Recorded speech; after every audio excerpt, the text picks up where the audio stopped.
because in my 10-year career, I've seen some pretty bad accidents.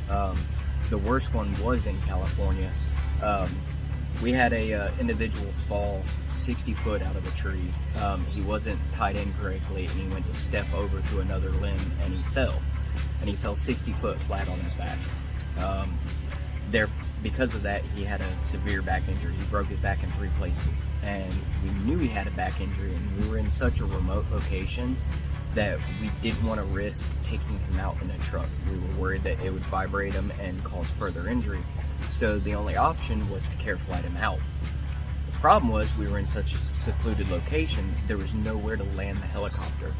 So several of us grabbed chainsaws and we started falling trees, crisscrossing across each other, just whatever we had to do to make an area big enough for the helicopter pilot to come in.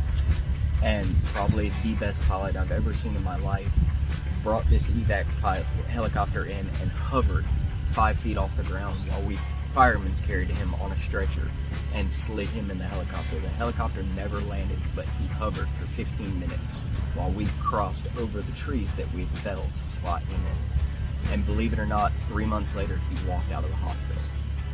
So from having 3 spinal injuries, 3 breaks in his spine, internal bleeding, he ruptured not one but both lungs, had internal bleeding everywhere. He was on the brink of death. So our actions saved his life.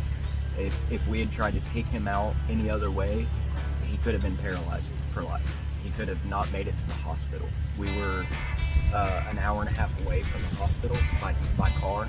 The evac pilot got him there in 15 minutes and saved his life. So that's something that stays in my memory, and anytime I see something being done that's not safe, that immediately pops in my head, and I call a stop to all action. And if there's a safer way to do it, we're going to do it.